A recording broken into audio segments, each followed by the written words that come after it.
Welcome to Super Tuesday, presented by Boost Mobile. A couple of great matchups tonight over on ESPN. Unranked Wisconsin takes on Purdue. Badgers have been dangerous in this situation against the third-ranked team in the country. And right here, an important ACC showdown in South Bend as Louisville takes on Notre Dame. Cell Pavilion has been a house of horrors for the Cardinals in recent years. This is the ACC on ESPN. First day of classes, can't you tell? In the spring semester, the leprechaun dancing a jig in a gold-out night as the Irish hope to be able to draw a little closer in the ACC. Everybody chasing Virginia, the only unbeaten team in conference play. Louisville with a 3-1 start in ACC play. Notre Dame in a pack of teams with a couple of league losses. Reese Davis and Fran Fraschilla here. Franny, obviously the story for Notre Dame has been the loss of Bonzie Colson. He's out until probably March, but they do get one of their stars in Matt Farrell back tonight. In fact, for both teams, it's been a season of crisis management. Both teams ranked to start the year. Matty Farrell, really important to this team. The Maui MVP is fast and he gets people easy shots. And for Louisville, after that debacle against Kentucky at the end of December, they have played very good basketball to start league play. 32-year-old David Padgett, the head coach at Louisville now, taking over after Rick Pitino's ouster. Padgett has got his team playing perhaps his best basketball of the season right now. They responded well to the embarrassing Kentucky loss. But I mentioned this being a difficult place for everybody to play, but particularly Louisville. You have a win in here since Louisville last won in 1994, right? I do, yep. Cardinals in the black. They take the opening tip, and you'll see two teams trying to play at much different speeds tonight. Quentin Snyder drives, and this is something that Notre Dame's done very well, even without Colson, particularly from Martinez Gebben, who gets the first rebound. Exactly. They are they've transformed to a rebounding team. They obviously move the ball well, and without Bonzie Colson, they've had to share the offensive load. We used 4 different lineups, and we'll keep an eye on Farrell tonight. It was a left ankle that he hurt, and we watched him going through practice today, and he appeared to be in good shape. What Bray needs from Farrell is scoring. He creates a shot to beat the shot clock and doesn't get the rim. Here is V.J. King. A little bit of a different starting lineup. We'll see Anis Mahmoud coming off the bench for Louisville, an extraordinary shot blocker. Malik Williams, a youngster, getting a start. They played well when Mahmoud was dealing with the flu and sort of stuck with that lineup. Yeah, what I like about that is that they're able to absorb a couple of fouls early. If it happens to come on the freshman, Mahmoud can come off the bench and not have to play with that mentality that he's got to worry about foul trouble. That's Pfluger getting a paint touch and a deflection. And Notre Dame doesn't turn the ball over very much, but one thing that they'll be challenged with tonight is a Louisville team that deflects the ball and gets in passing range. Mike Gray is the all-time winningest coach in Notre Dame basketball history, passing Digger Phelps a couple of games ago, 395 victories as head coach of the Fighting Irish. There are a lot of people in South Bend happy about that. Kevin with the turnaround jumper. Yeah, no question, Reese. Louisville would love to get this game sped up, and for Notre Dame in ACC play, they managed to control the clock. And there you see the young acting head coach David Padgett. Started his career as a player at Kansas, then finished 3 terrific years for Rick Pitino. Left Kansas after Roy Williams left Kansas to go to North Carolina. Spent some time at IUPUI, been on Pitino's staff. And from the perimeter, DJ Harvey, the freshman, knocking down the shot. First bucket of the game, and the Irish up by 3. DJ Harvey, part of that DeMatha connection that permeates this Notre Dame program. You know, you made an interesting point. Fouls called on the inside, and the foul's called on Pfluger. That's his first. DJ Harvey, a little atypical in that he's being counted on early in his career to play some important minutes. Notre Dame's a team that has thrived by getting old. Yeah, absolutely. What I think Mike Bray's told people many times, our success in the ACC is we've gotten old, particularly with some really good transfers, and we've stayed old through the years. And You look at DJ Harvey, young man out at DeMatha High School, the same school that produced Mike Bray, and a host of Notre Dame greats going back to Bobby Whitmore and Austin Carr, Adrian Dantley. Malik Williams knocks down those 2 free throws. He's also got a couple of rebounds. He's a guy that Rick Pitino spent a lot of time recruiting, and hasn't shot a lot of free throws this year, but with that size, you saw the nice touch from the free throw line. He's a guy who has a very bright future for the Cardinals. Gibbs fires. DJ Gibbs is off, and King pulls it away for the Cardinals.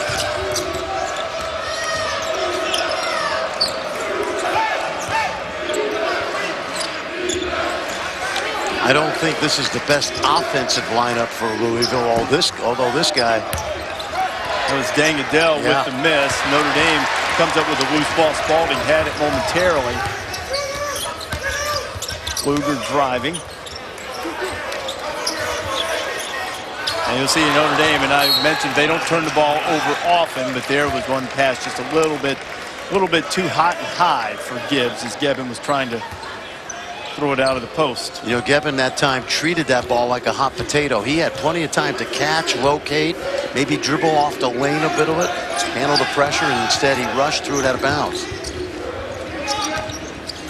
Quentin Snyder fading to the corner. Dangadell's really been playing good basketball of late. Adele with his first bucket of the night, coming off a 27-point performance against Virginia Tech. That was a career high. He's had 2 double-doubles in the last 3 games. And he's really sort of settled in and stopped worrying as much about scoring as perhaps he was in the early part of the season. Exactly, and worrying about scoring and worrying about the next level sometimes go hand in hand. I felt like he was playing too much to impress pro scouts instead of just playing his game. I'm not really sure how Harvey got out of that without double dribbling or traveling or something, but he did, and Notre Dame still comes up empty. 4-3, Louisville with the lead. We played just over 4 minutes here in South Bend in this ACC affair. The veteran point guard, Quentin Snyder, lines one up and drains it from 3, and the Cardinals off to a quick start, a 7-0 run in the early going for Louisville. And I was a little surprised there that Pfluger went under that screen. Quentin Snyder, a pretty good outside shooter. Gave him a little too much space.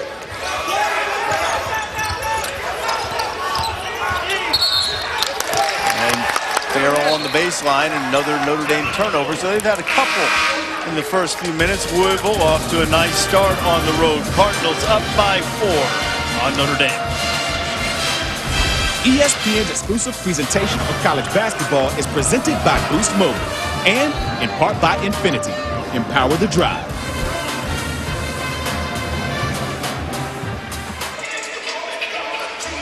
Fighting Irish without Bonji Colson. Colson, preseason All-American, All-ACC, favored to be Conference Player of the Year. He's been putting up spectacular numbers, over 21 points and 10 rebounds per game.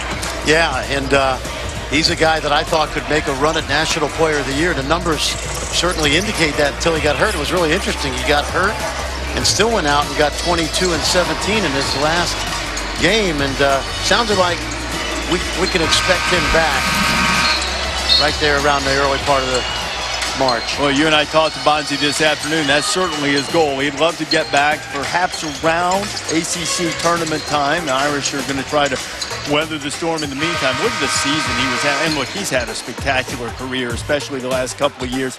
He's about 6'5", yet he gets over 10 rebounds per game. He's 5th in the ACC, blocking shots at nearly 2.5 per game. He's got long arms.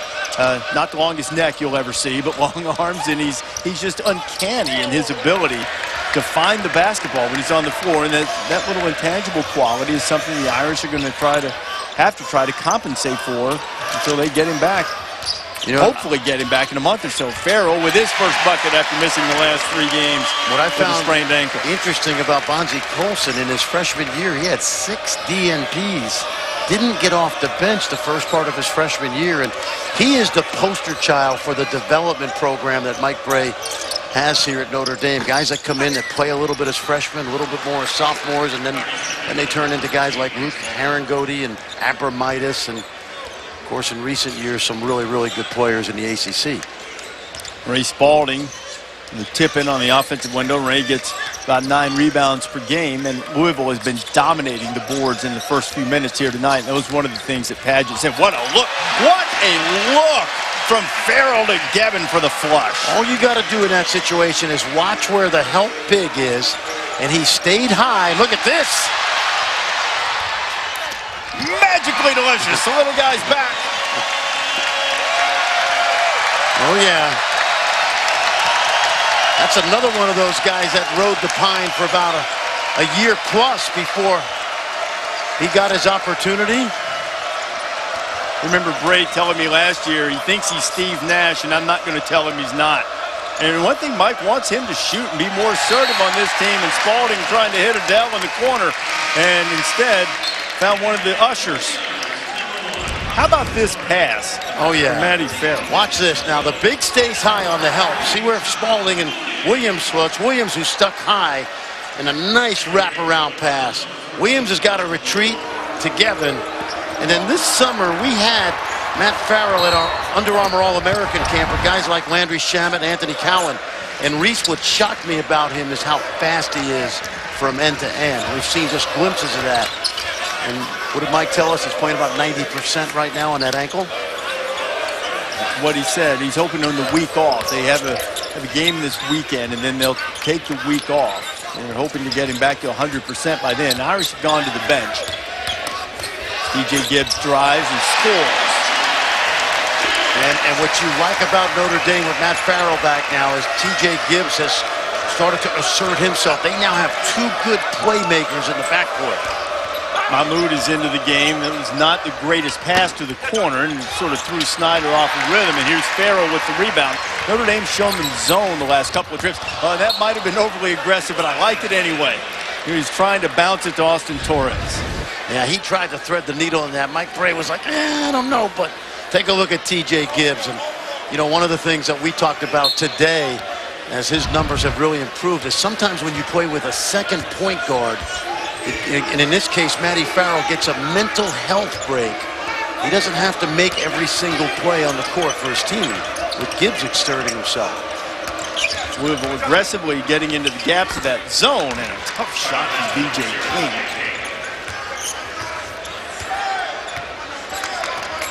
And guys on the floor for Notre Dame right now. John Mooney, number 33, a sophomore from Orlando. Nick Jogo, also one of those guys that you really expect to develop. Jogo has the ball at the top there momentarily. You expect him to be a big-time player for the Irish in the coming season. Absolutely. Redshirt freshman, second year. Last year he learned behind Beecham and Vestoria. Turnover for the Irish. Been a little, maybe a result of that Louisville defense, but they've been uncharacteristically loose with the ball. Saturday on ESPN, college basketball doubleheader, 8:15 Eastern time. Saturday prime time is Florida and Kentucky, and then UCLA takes on Oregon at 10:15. Oregon off to a 2-3 start in the Pac-12. Torres on the floor couldn't find help. Louisville took it away from him, and King traveled before he was able to draw the contact. End to end we go. Louisville and Notre Dame tied at 11 here in South Bend.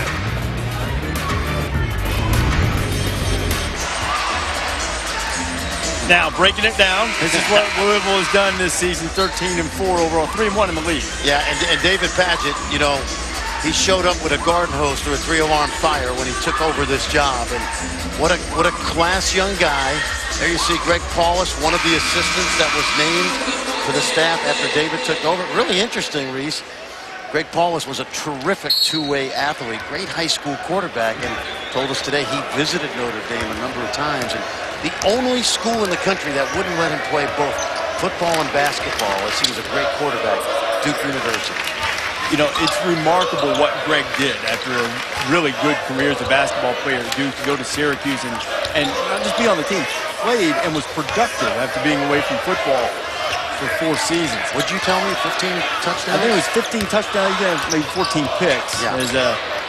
And that was almost another turnover. Lads, let's see if we can take care of the basketball here. We've turned it over 8 of the last 9 trips combined, and we're wild on 11s. Both teams have 11 points, and they've combined for 11 turnovers. So let's stop handling that thing like it's slathered in baby oil and wrapped in rattlesnakes and see if we can get a shot. Farrell's got to beat the shot clock. And does.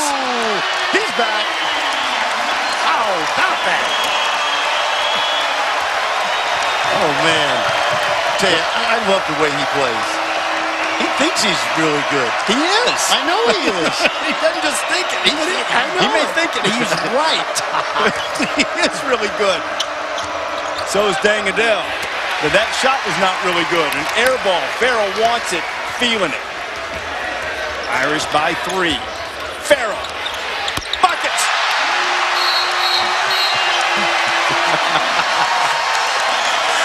Yes, you are. Oh, man. Matty Farrell, if you didn't see it, just came over right in front of us and said, I'm back, boy, I'm back. You bet he is. Rise and fire and fill it out. And the Irish are burning it out. Up 6. Irish have made their last 6 shots, 4 of them by Matt Farrell, who's already into double figures. It's a 12-2 Notre Dame run and another turnover for the Ville. Pfluger on the drive. Jogo, good look to Gevin. Can he get it up? Gevin fighting on the offensive rebound. Now Mooney has it. Jogo thought about it. Now Farrell's got room. Little long that time. Louisville's going to try to get things back under control. Snyder push. And off the bench and into the score column is Ryan McMahon. How good has Ryan McMahon been for Louisville? Oh, man. You know, not only is a big shot maker, but he takes the pressure off of Snyder. It gives him a second ball handler. But he plays with the same flair that Matt Farrell does. Maybe not to the extreme, and he certainly doesn't get the minutes. Watch Ryan McMahon, the redshirt sophomore out of Sarasota, right off the bench. And a year ago, Reese, I did a game up in Syracuse. Louisville knocked off the Orange, and that was sort of his coming out party. And what a great story. Dick Vitale tried to get everybody in college basketball to take a look at this kid, and Rick Pitino finally bit. Ryan's hit now 10 of his last 17 from 3. Harvey is in on the front of the rim. It'll be a fresh 30. Tipping it back out, something the Irish have done effectively. Pfluger got away with a little push. Torres to Gevin, and Gevin's second dunk. What you love about that is the tip out is part of the strategy right now. If you can't grab an offensive rebound, tip it out to midcourt and create an extra possession. Snyder with the answer. Notre Dame's gone zone. Louisville has been sloppy versus the zone, but when they get good looks, they've knocked them down. We go back to the McMahon story. I'm sure that the Louisville fans know it very well. Undersized guy, but tremendous shooter. Scored a lot of points in high school. And Dickie V heard about him, went to see him a couple of times, and as Farrell drives and scores again. But Pitino sent an assistant down and then called Vitale afterwards and said the assistant didn't like it. He loved it. Ended up offering him a scholarship, and McMahon's going to try it again. Mahmoud on the offensive glass, and now a fresh 30 for Louisville.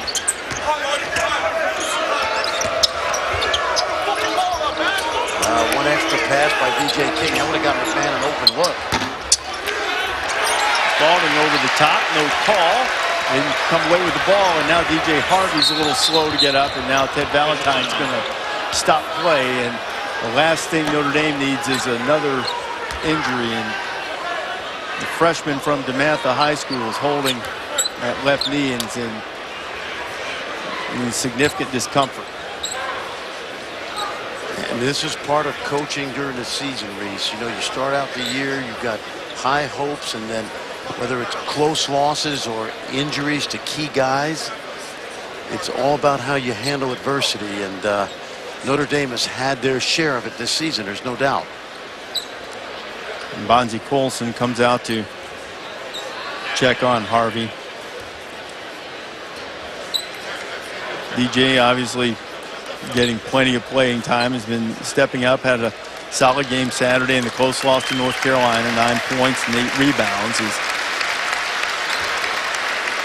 Harvey's going to be, it appears, helped to the Notre Dame locker room. We certainly hope that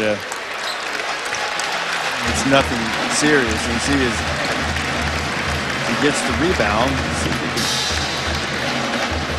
as he started to run, just crumpled to the floor. Now, this is a young man that as a sophomore at DeMatha once hit his head on the backboard going after a blocked shot. Highly athletic kid, and as we mentioned, he's gotten a lot of playing time for a Notre Dame freshman. When we have an update on Harvey's status, we'll let you know. We mentioned he's from DeMatha. There have been a lot of great players at Notre Dame from DeMatha. Bray has a DeMatha background. Adrian Dantley, Jaron Grant among those. And ball was deflected out of bounds by Louisville, 14 on the shot clock. You know, you talked about Louisville deflection, which is something they keep. They want to be in their high 30s, low 40s, and even when you don't steal it, Reese, a deflection is a disruption in the opponent's offense. Now Notre Dame's only got 13 to go get a good look. Dwayne Sutton's checked into the game for Louisville. Pfluger tries one. A lot of contact there at the end and a late whistle. And Sutton.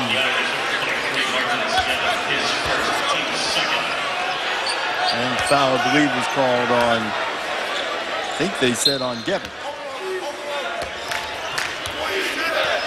And Gevin picks up the personal foul. That's his first. Notre Dame sat in that zone a lot in the last few minutes, and Louisville not able to take advantage. Darius Perry also into the game for Louisville, wearing number 2. Pfluger cleans it away. We're inside 8 minutes to play here in the first half. Reese Davis, Fran Fraschilla, glad to have you with us from Notre Dame. First day of classes. Gevin, 3 dunks. A terrific look by Austin Torres, flashed into the middle of the defense. And then one of the things that the Louisville coaching staff talked about today, Reese, is Notre Dame, when the ball goes in the lane, they cut hard to the basket. Perfect example. McMahon tried to bounce at him, see he touched it last. It looked to me like it went off Spalding's leg. Spalding, get your foot off the ball. Yep, take a look, Reese. Watch this. Cut. Ball goes into the post. Be a cutter. Cut behind the defense. Little entry to Torres. Back cut. The Duncan Lithuanian. Back in our studio, and pretty good ball movement here. Luke May will ultimately get double teamed in the corner. He'll fly out of that, and Theo Pinson's there for a flush. 27-18. Clemson trying to avoid going 0 for 59 in Chapel Hill, Reese. All right, guys. Clemson trying to get that first win in Chapel Hill ever. 0-58, 0 for the Dean Dome. Amazing, amazing. Which will happen first? Will Clemson actually get the win? Is Farrell as a steal? He's going to help him get the win. What a game Farrell's having. And one. Farrell with 14 in his return. He has been disruptive. No luck of the Irish here, both offensively and defensively. Watch him just jump in the passing lane right there. And as I said earlier, Reese, at his best, he's one of the fastest players in college basketball. And what a lift he's given Mike Bray. You know, he really wanted to play Saturday night against North Carolina. I don't know whether he would have been 70%, but Mike Bray thought it was better to rest him, give him a few more days. But, man, hindsight can be 20/20, you know? Well, Farrell has 6 buckets. Louisville has 6 buckets. Farrell's going to get a brief rest, which calls to mind what Bray said today. He told Matt, he said, I'm not sure after missing 3 games with the injury, you've got 39 minutes in you tonight. And he said Farrell was staring. I know. I don't think he'll be gone for long. Soft elbow jumper won't go down for Dwayne Sutton.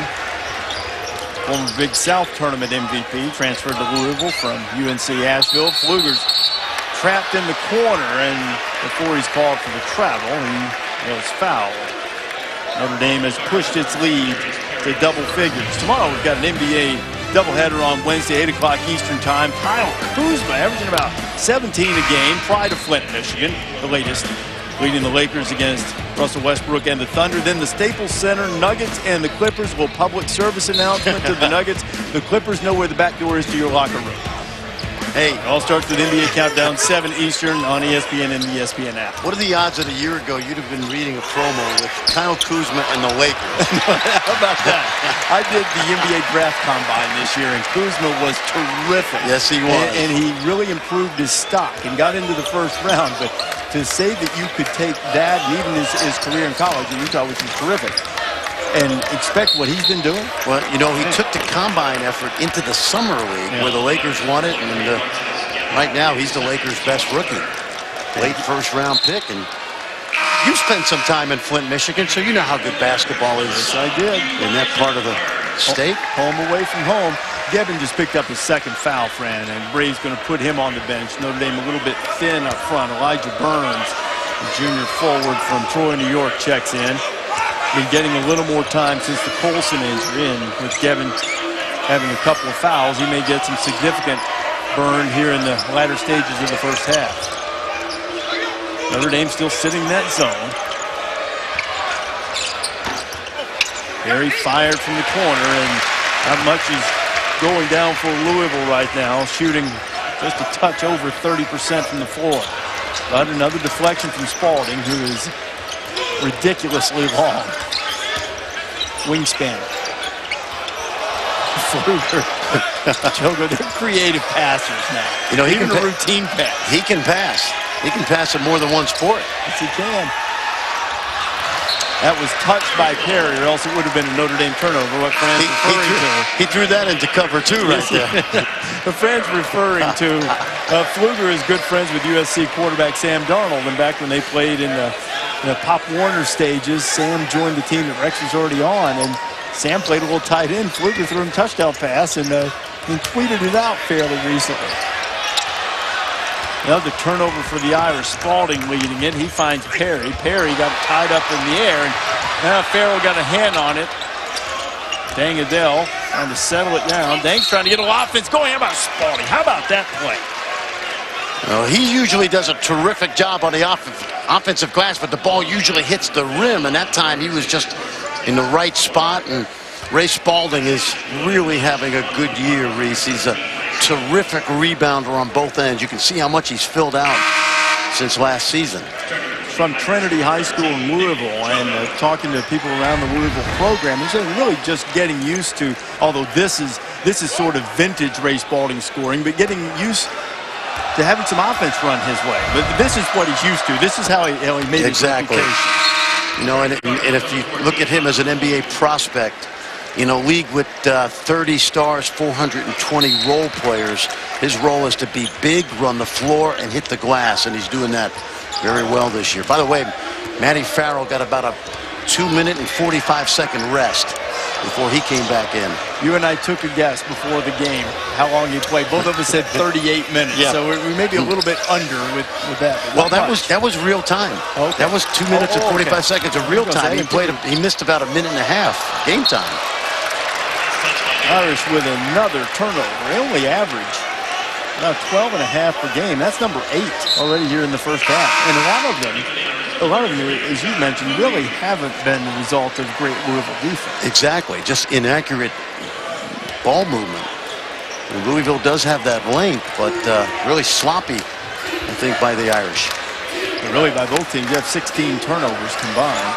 And Farrell is out for a minute 45 of game time, so our guess of 38 minutes is still in play. Snyder to the corner. Jordan Moore into the game. A youngster whose reputation as a good shooter couldn't find the range from the corner, and Louisville remains down by 7 as we head toward the final break zone of the first half. Irish have played at a very slow tempo in ACC play, in part because of the injury to Bonzie Colson. Mike Gray said they're grinding the ball. Shot clock at 2. Gibbs of the runner. Torres gives him a fresh shot clock. How about the effort from Austin Torres, who's made a couple of good hustle plays in the first half. And the flip side of taking care of the ball is they've done a great job on the offensive glass in ACC play. Jogo. Torres fighting for it. Let's see, he touched it last, and I think it was Montmood who touched it, so Notre Dame will have it again, and The one thing David Padgett said today, we have to win the backboards. That has not been happening so far. Let's take a look at the Capital One fan vote now. The question is, who should be the #1 team in all of college basketball? Here are the contestants: Villanova, Virginia, Purdue, and Oklahoma. Purdue is out to a great start against Wisconsin right now over on ESPN. To vote, go to facebook.com/SportsCenter. Well, the most talented team in the country is the Duke Blue Devils. But the #1 team, according to the Capital One fan vote, is Villanova. It's Villanova. Would you, if you had voted in this poll, which perhaps you did, would you have voted for Villanova? I would have. I would have too. And by the way, if you're thinking about brackets in March, I'm taking veteran teams. I'm taking the Villanovas of the world, and not the. I think Duke's really, really talented. What a great comeback last night. Dang Adele hits the 3, and for all the trouble that Louisville's had in a great first half from Matt Farrell, 15 points, Cardinals within 4. With just over 3 minutes to play here in the first half. And part of that is the pace of the game, because Notre Dame wants to play at a relatively slow pace, and they're not a team right now without Bonzie Colson that's going to blow you out. They've been sitting in that zone also, which slows the game down. Lob, cut down with the finish, and now Adele scored 5 consecutive points, 7 in the first half, and Louisville's within a bucket.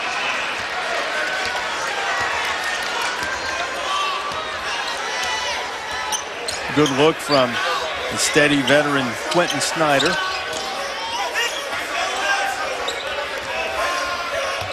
Snyder, who, by the way, reached the 1,000-point mark tonight in his Louisville career. And here comes Louisville with a chance to tie or take the lead. They've got numbers, 2-on-1. Wara to the bucket, and we're tied. Pretty drive by the freshman.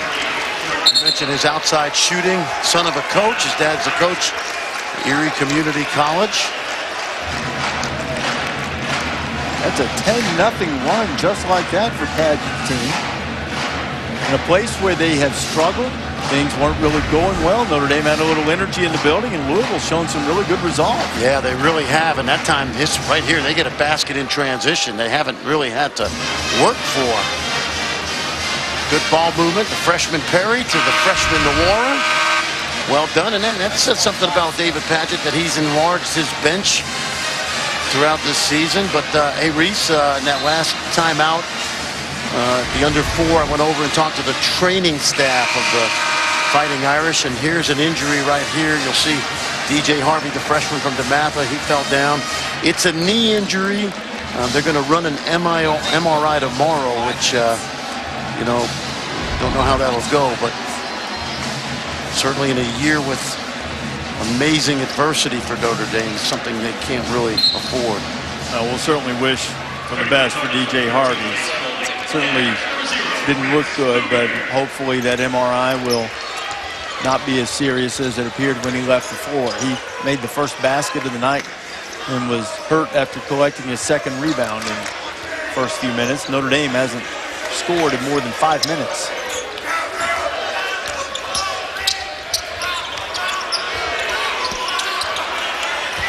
And still having his carry, goes over the top, and Gevin fights out of there, but Louisville comes out with it. Snyder on the floor, everybody getting on the deck and scrambling for it. Oh, Perry almost traveling. I got to tell you, I think he actually kept it planted. I might be wrong, but I think he did. No, Spalding. I was looking for the drag of the foot. I don't think he did. Off the backboard pass, and Spalding is there to collect it. That was a pass. It was just a little bit farther than Darius intended it to be. And Darius Perry has given them some energy and a spark coming off the bench for the Cardinals. He's a freshman out of the Atlanta area, and I love his toughness, and at times he gets a little out of control offensively, but he's a terrific on-ball defender. Forced shot by Pfluger, and Louisville has a 2-point lead, and on the run, Snyder pull up buckets. How about this finish to the half? A 14-0 spurt for Louisville. Snyder now has 7. You just wonder when DJ Harvey went down how much it may have taken out of the Irish, Reese, because they were really in a flow. Farrell missed the 3. Now about 7 seconds difference. Shot clock and game clock here at the end of the first half. Another offensive rebound for the Fighting Irish. Notre Dame can hold for the last shot, but they won't bother. Gibbs can't get it to go. And the tip in from Mooney, I believe. Boy, did Notre Dame need that right before the half. Now Louisville can finish off with a basket in the closing seconds. Notre Dame had missed 10 straight shots before that tip in from Mooney. Snyder can't beat the buzzer, and we've got a 2-point game. Going to halftime. Coming up on the Land Rover halftime report, Carl Revich, Seth Greenberg, Jay Williams, Trey Young, must-see TV. You'll see him on ESPNU tonight against Kansas State, the sensational freshman for Oklahoma. Kentucky and South Carolina. I hope they show you what Calipari did during shoot-around today. Made himself a half-court shot. First time he's ever done it. 30-28. DeVille on a big run to end the half. Stay tuned. The Land Rover halftime report. Carl, Seth, and Jay in a bit.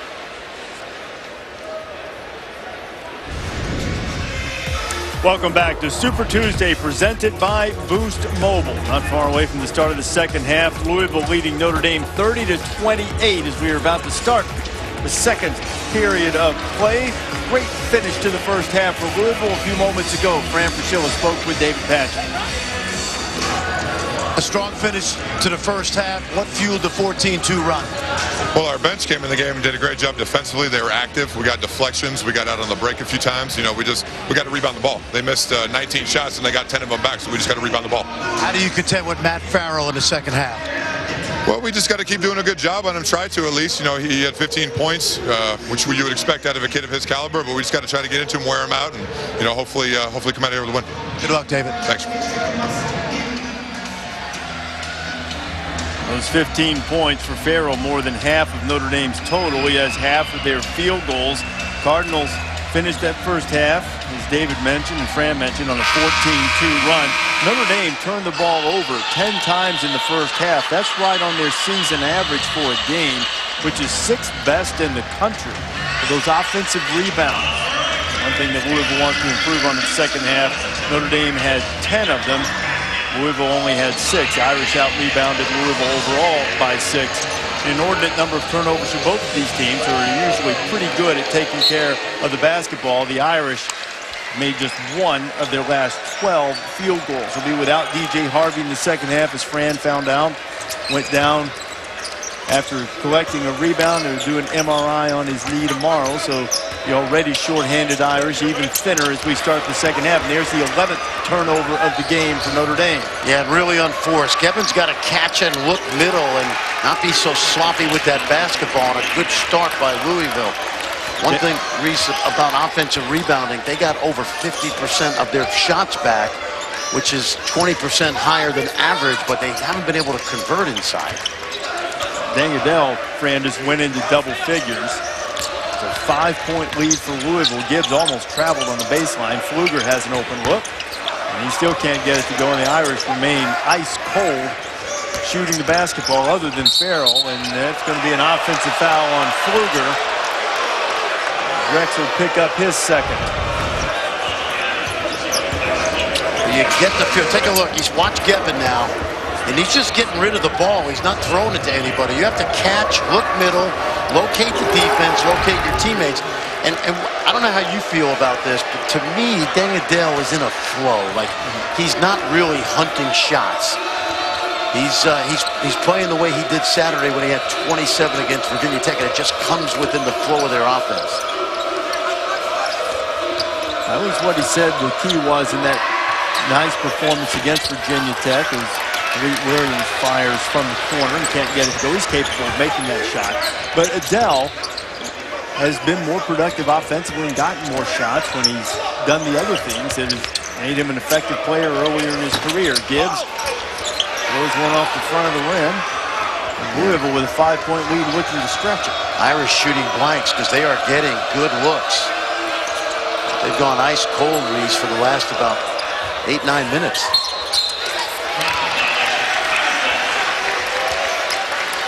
This will be Notre Dame basketball. They've had 2 points in the last 9 minutes, and that was that tip-in late in the first half that stopped a 14-0 Louisville run. Padgett's team shown a lot of poise. We talked about Greg Paulus in the first half. We're also sitting right beside David Padgett is, if you have a look at Mike Brave, is Trent Johnson, former head coach at Nevada and LSU and TCU. And Trent's been a really steady hand to help with these coaches. Didn't know any of the players coming in, really didn't know a lot of the coaching staff, but has a background with Padgett and his family, and he's given Louisville some much needed maturity and expertise and nice calm demeanor on the sideline. Yeah, no question about it. Trent's had a lot of success as a head coach. In fact, he helped put together that TCU program, but it's good to have a security blanket when you're a first-year head coach. 13 turnovers for the Irish. They trailed by 5.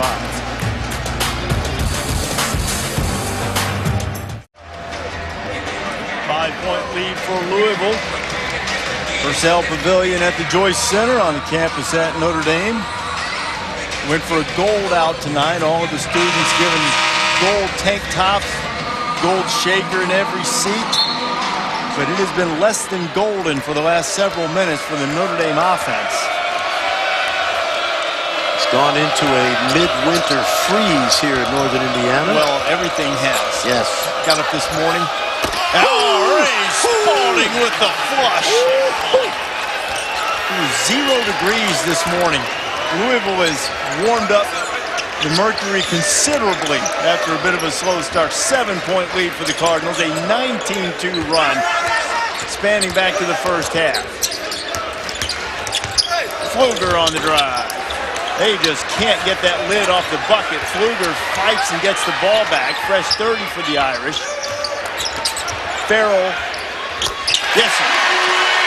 He has 18. Now, he has shown a little bit of rust with the turnovers, Fran. He's got 4 of them, but he's been Notre Dame's only offensive threat. Yeah, he may have to start to take over a little more than he probably wants to. Spalding.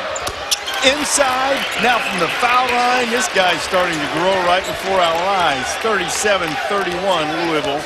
He put his name in a year ago, Reese, and he was not ready for the NBA, but his season so far has been really solid because he knows what he's good at.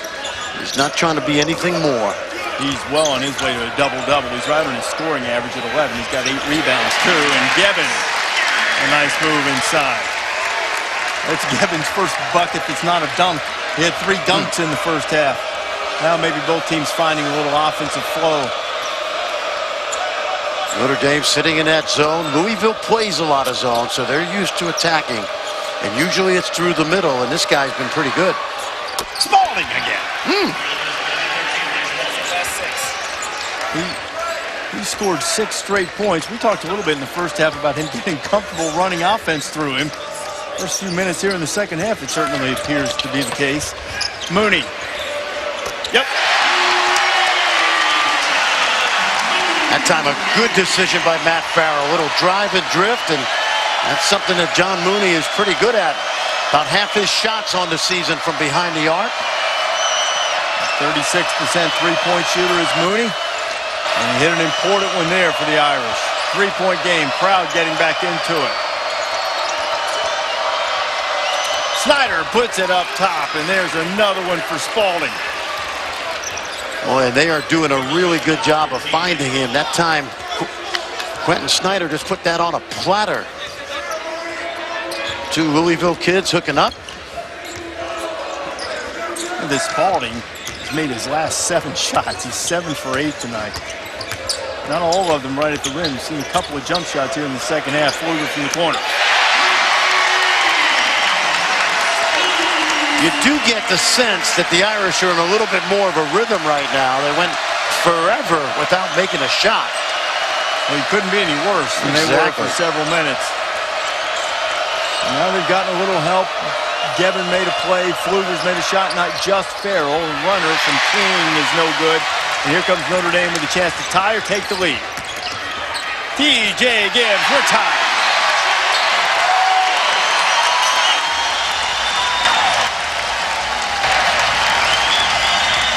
Now the Irish have made 5 buckets in a row, and Padgett is showing a little fire. Break, calm as always, partially shaven. Business as usual for Mike Bray. The loosest coach in college basketball. But when you go on the road, Reese, you got to come up with energy plays. And right here, this play right here is high energy. Woo-hoo! And then how about T.J. Gibbs, a sophomore from Scotch Plains, New Jersey, taking it to the hole.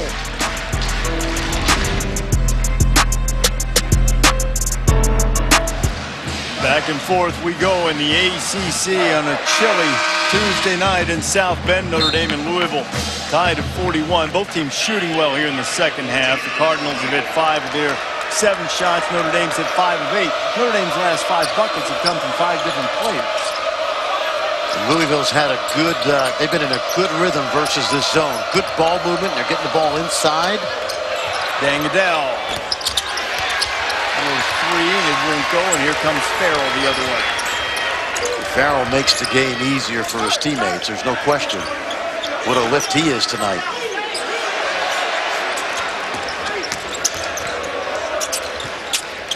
Pfluger, who just hit his first shot of the evening from almost that same spot, couldn't make it 2 in a row. Snyder, high handoff, good deflection by Gibbs. Mahmoud was up there to get it, but Gibbs was able to get a hand on it. Yeah, not a good decision there by Quentin Snyder. Look at that move. Another offensive rebound for the Irish. They've had a ton of them tonight. T.J. Gibbs has had a rough night offensively, only 4 points. Just couldn't get that one to go. The offensive rebounding, Reese, without Bonzie Colson has become a staple of Notre Dame. It just creates extra possessions, and all it is effort. The effort's outstanding. Fran, they got 13 offensive rebounds tonight. Mahmoud driving, and he'll go to the free throw line. Pfluger's called for the foul. That's his 3rd. Saturday on ESPN, a college basketball doubleheader, 8:15 Eastern Time, Florida and Kentucky. College game day opens the season in Rupp Arena on Saturday morning, and then UCLA and Oregon in Eugene. No one named Ball, no problem.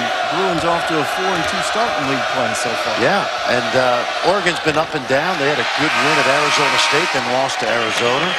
Interesting in Lexington, the talk in the Bluegrass State, the Commonwealth, is when is Jared Vanderbilt going to make his Kentucky debut? It could be any game now. Calipari hopefully will join us on College Game Day. That'll be among the... Oh, no, he will. We'll go into. Oh, no, are the cameras? How many cameras? There will be a camera. Oh, no, he'll be on. Don't say hopefully.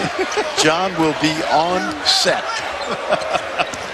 They've got a tough one tonight in Columbia right after this one. They do.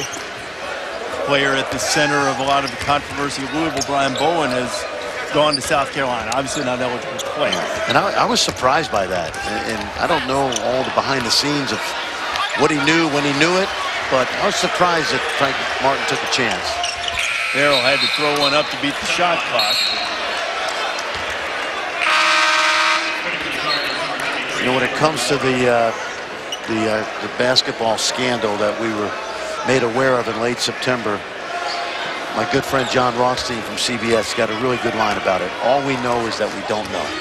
You know, we're all speculating right now. But by the way, what we do know is David Padgett, in taking over for a Hall of Famer, has done a terrific job with this basketball team. A whistle with bodies colliding inside. Torres and Spalding, I believe, are getting away, and Austin Torres is going to be called for the foul. That's his first and 3rd team foul here in the second half on the Irish. Unless you've done it, Reese, it's hard to overestimate how hard it is to make decisions as a head coach. It took me 5 games. My first 4 games as a head coach in college, the team coached me.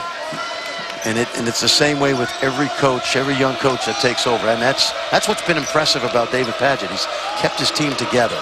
What did our good friend Jim Herrick used to say about the difference between an assistant and a head coach? 6 inches of difference, world apart, Pally.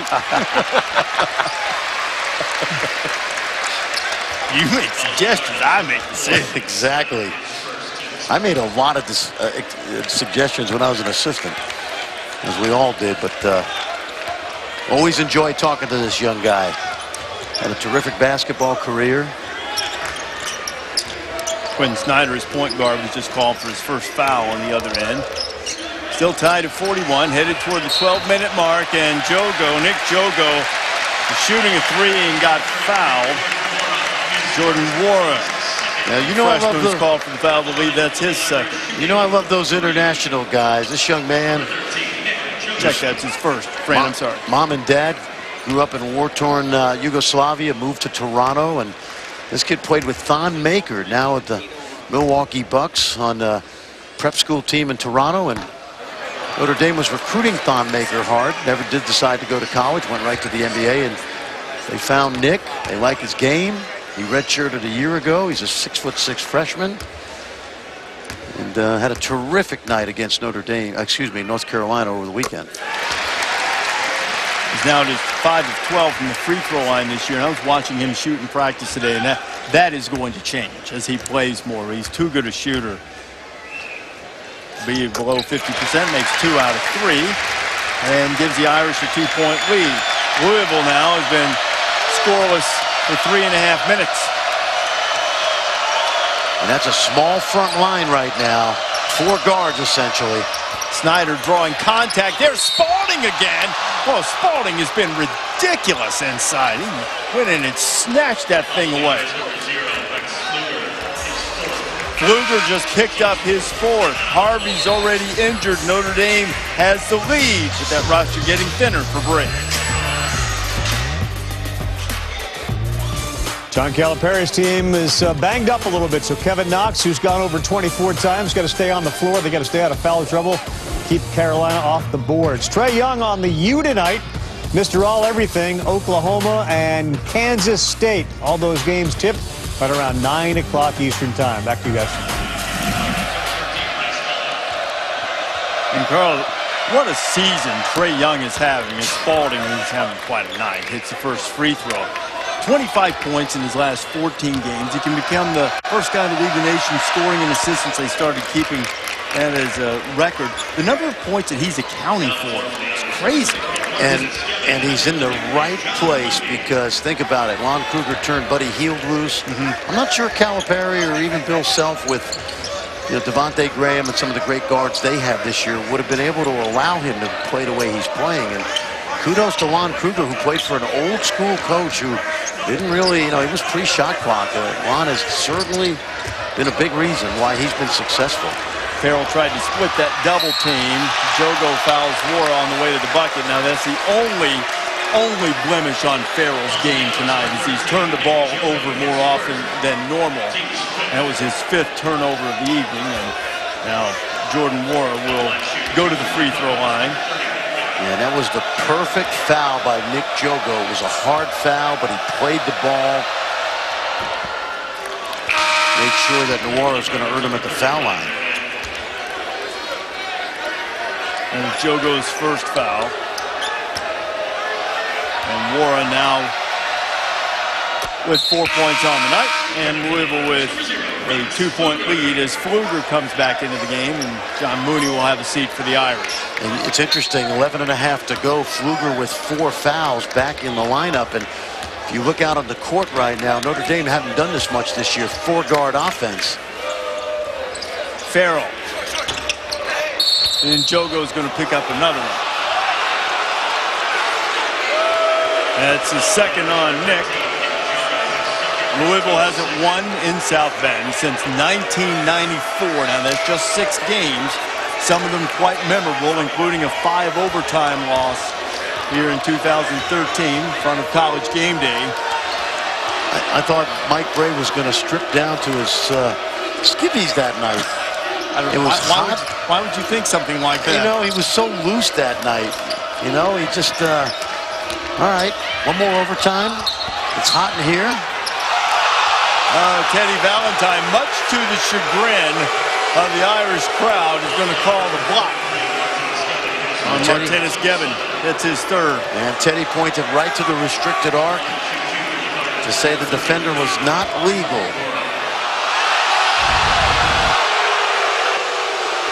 Crowd just got to look at it, but let's see. He did lift his toes up. He was not on the line. It was a really good job by Gevin. Yeah. He did a nice job because you know what, Getting Reese? out, yeah. Had he not lifted that heel, he might have been on the line. It looked as if he was. Valentine made the call. Wara knocks down the free throw. Louisville They scored 6 straight points from the free throw line to build a 4-point lead as we head inside 11 minutes. Farrell is fouled. That's so smart. You know what? Crowd's going crazy. They're on the officials. And so what does Matt Farrell do? He puts his head down, draws contact, gets to the basket. It's only Louisville's 13th foul, however. And Spalding's first. He's done a little bit of everything except foul. It's the first time he's done that tonight. 17 and 11 for Ray Spalding. Farrell with a good look to Gevin. Well, these big guys, and particularly Gevin, they do a good job of knowing their role. Screen, roll to the rim, have your hands ready to catch it. Gevin into double figures. He's been more consistent offensively in the absence of Bonzi Colson. Ryan McMahon, that's what he does. Let it fly and bury it. Matt Farrell cannot give him that kind of room. He dared Ryan McMahon to shoot that shot, and Ryan said, hey, I scored a lot of points in high school. I can make this shot. Saw McMahon do that a couple of times this weekend against Virginia Tech. They didn't close out. He just knocked it down. He just rises up and fills it up. Terrific shooter. Now watch the lack of sense of urgency by Matt Farrell right here. He's got his hands down, and Farrell goes, and McMahon says, you're going to keep your hands down? I'm making the shot. That was from almost on the leaf of the clover. Midcourt logo. Does he think he is, Trae Young? It's in vogue to let it fly from deep in all levels of basketball. Oh, yeah, now. every player is like, Coach, you got to turn me loose, man. That's my range. Last foul was on Spalding. TJ Gibbs shows a little bit of range. And Gibbs, who has struggled much of the night offensively, it's his first 3 in 5 attempts. 7 points, and it's a 2-point game.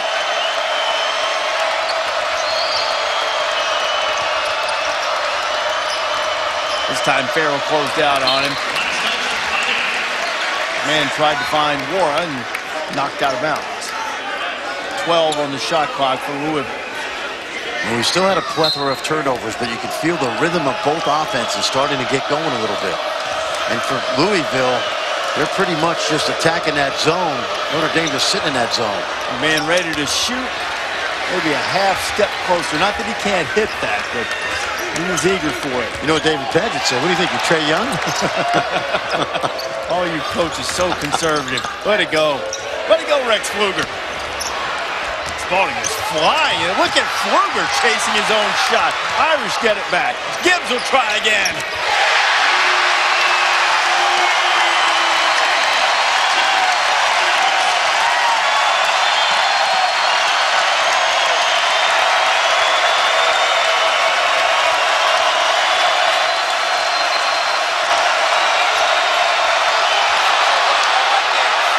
Spalding almost traveled.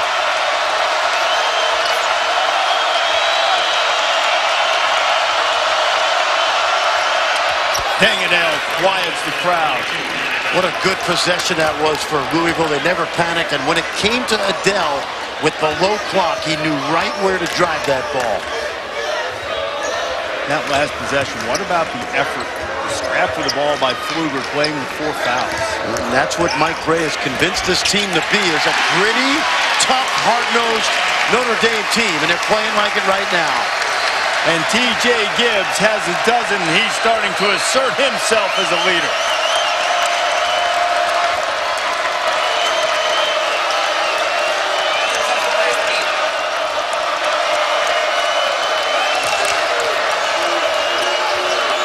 Irish sitting in that zone, shot clock headed to 10. Spalding at the high post. He's made a couple of those tonight. Boy, Pfluger had some contact, but Louisville's going to get the fresh 35, and it's a turnover. Forced by Pfluger. Well, they're not fancy offensively like they've been in the past, so Mike Gray has molded his team to be gritty and tough without Bonzi Colson. This is toughness right here. Hustle, get an extra possession, and then knock it down.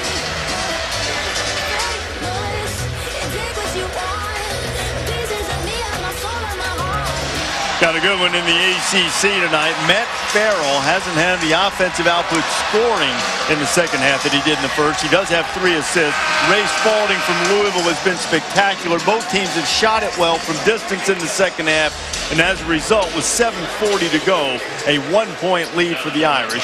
Louisville trying to win in this building for the first time since 1994. But the Cardinals' last road game against Florida State, they snapped the Seminoles' 28-game home court winning streak. And Louisville got its first win on the road against a ranked opponent since 2014. Yeah, and they trailed 13 at the half, which tells you a little bit about their resiliency. They trailed by double figures in the first half tonight, but closed the first half on a great run as Farrell leaves it on the front of the rim. Torres over the top, and they're waving off the spectacular basket. And see what the foul is called. How about Torres came rolling in over the top. The foul was called on Ryan McMahon. When you see the shot, it kisses up there on the glass, and that allows the 5th-year senior. Ryan McMahon appeared to be in a headlock, yet he was called for the foul. Look, I think Ryan must have fouled him with his head. I think he needs a chiropractor is what he needs right now, because he got his neck twisted in 2 directions. B.J. King called for the foul. It's his first. And I think it always says something about a team that can go on the road and win. And this is an opportunity for Louisville to do it again. And talking to David Patrick today, he loves these kids. He's got 9 guys over a 3.0 GPA. They're locked in the film room, locked in at the practices. And, we were talking during the break, Reese, this is a middle-of-the-pack 2 potential NCAA teams that are fighting for a critical win early in the season. Farrell makes both. Everybody's going to be shooting from here on out. Shooting the 1-and-1s, even on common fouls. Spalding on the inside. King tracks it down. Ball didn't hit the rim, so the shot clock's still winding down. And Snyder's hacked across the arm. Let's see who they get. Uh-oh. And that's Pfluger. He's done. And he needs to know better. Clock's running down. He's got 4 fouls. He's got to be conservative. His toughness, his grit tonight, the hustle. Can't play without that. Pfluger fouls out. 6:52 to go. We only made 1 field goal tonight. That's coming off a couple of games in which he has struggled offensively. He only had 7 against North Carolina. He was 0 for 8 from the floor in the previous game against Georgia Tech. Now in that game, he's been battling the flu. But I tell you, while his offense hasn't necessarily been there, a lot of other aspects of his game were important. The hustle plays he made for the Irish too. No question. Then going here in the second half, 1-point game now. And Reese, prior to those 2 clunkers offensively, he still did more things, as you said. He was averaging 14 points over the last 5 before that. Yeah, he had 5 straight games all in double figures, so they'll need him to find that offense. But right now, they'll have to play the last 6.5 or so without him. And they aren't playing without DJ Harvey, the freshman who was injured in the first half. Farrell finds Mooney from the corner.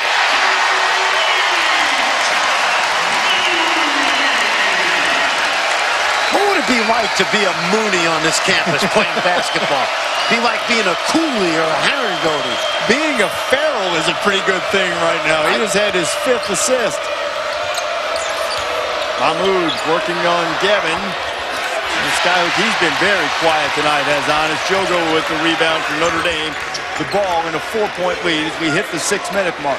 And with all these injuries, you're seeing guys grow before your eyes. Guys like Mooney and Jogo, certainly. TJ Harvey before the injury.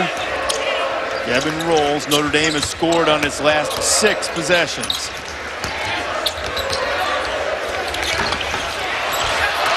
Not going to be 7. Ball rolled around and came out. Snyder on the push. Numbers. V.J. King can't get it to go. Mooney with the rebound. And somehow that ball didn't go in. And now Snyder got hit right in the nose. Well, let's see. They're gonna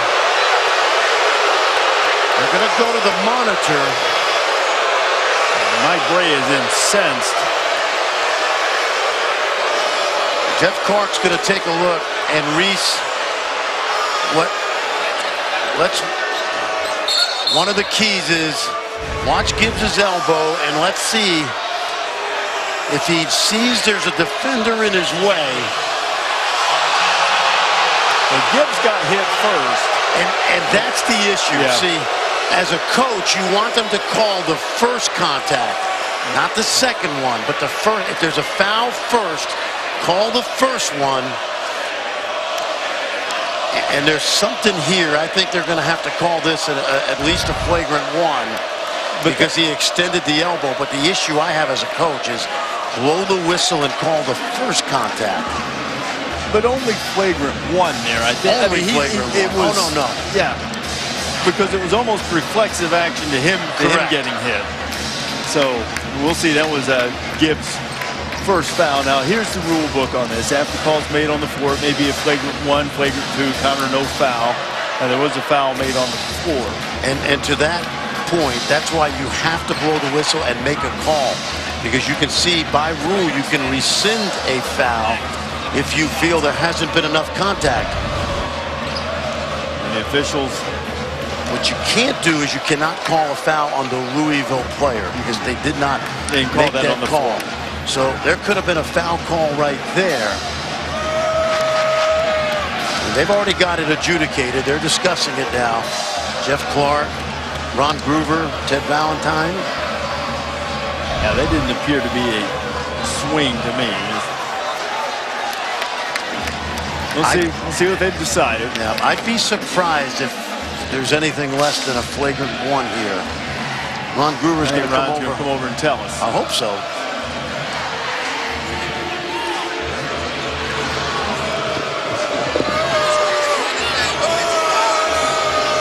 I think Ron Groover's seeing what we saw. Said he didn't swing it. Just an offensive foul, no flagrant. Exactly. They didn't feel that he swung it, so there's no flagrant one. It's a common foul. Louisville gets the ball. And an offensive foul, too. That's right. So, on the Louisville's ball out of bounds instead of shooting. But from this point forward, that was Notre Dame's 9th foul. And from this point on, common foul. Yeah, and I had a problem other than player control will be 2 shots. Yeah, I had a problem with the first contact not being called, but I like the adjudication and just making it a common foul. And a foul called on Farrell. That's his first. Louisville in a double bonus, so 2 free throws. Louisville also has the arrow in their favor, and next foul by Louisville, Notre Dame will be in the bonus. Snyder, an 87% free throw shooter, makes the first. Doubleheader on Saturday on ESPN. Florida and Kentucky will get it started from Rutland, UCLA, and Oregon and Eugene. All the games streaming live on the ESPN app. 2-point game here in South Bend. Notre Dame with a 2-point edge on Louisville. Cardinals have made their last 10 from the free throw line. VJ King. How about that back cut? Jogo almost missed the dunk and got it to rattle in. And I'll tell you what they did, Reese. They cross-matched. They put VJ King at 6'6" on Matt Farrell. And the smaller, I think it was McMahon on Jogo, and he got backdoor cut. Snyder in the paint. Snyder. We'll see VJ King at 6'6". He's guarding Farrell. And so the diminutive, I might say that word, McMahon guarding a 6'6" Jogo. So they're cross-matched right now. They're putting length on Farrell. For that reason. Anis Mahmoud, one of the best shot blockers in the country, gets one. Louisville hasn't blocked many shots tonight. And Dame's done a good job protecting the ball. But now Louisville just down by 2. Notre Dame has sat in that zone for most of this game. McMahon rattles out. Spalding got a hand on it. Mahmoud there to put it back home, and we're tied at 60. Well, how good a play was that by Ray Spalding? He couldn't grab it with both hands, so he tipped it in the air, and he tipped it to the 7-foot Mahmoud. Spalding has been sensational tonight. That one won't necessarily show up in his stat line, but an important play to get the Cardinals back even. No Pfluger, no Harvey. Gibbs has had a really good second half. Mooney's hit a couple of important shots. Shot clock at 1. Gibbs had to throw it over the top of the backboard. An excellent defensive possession for Louisville. Inside 3.5 minutes to play from South Bend. Louisville and Notre Dame knotted up at 60. Great finish coming from the bench. ESPN's exclusive presentation of college basketball is presented by Boost Mobile.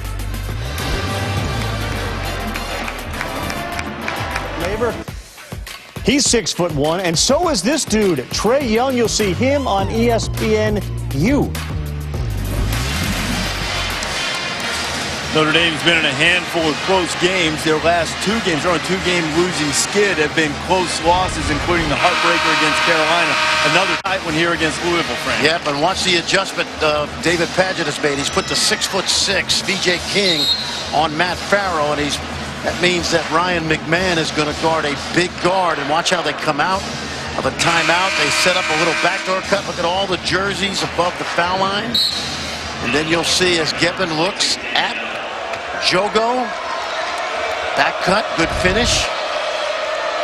Excellently executed. Notre Dame still sitting in that 2-3 zone. Louisville just 5 of 17 from 3 tonight. But this guy's been really effective. Spalding kicks it out to Adele, and a 3-second violation is called. A rare occurrence. You don't see those many any.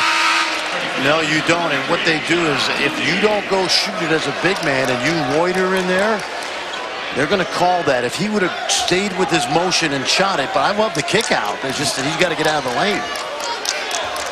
Adele picking up in the backcourt. It was right around midcourt line. Yep, and this is what they did last year in Louisville.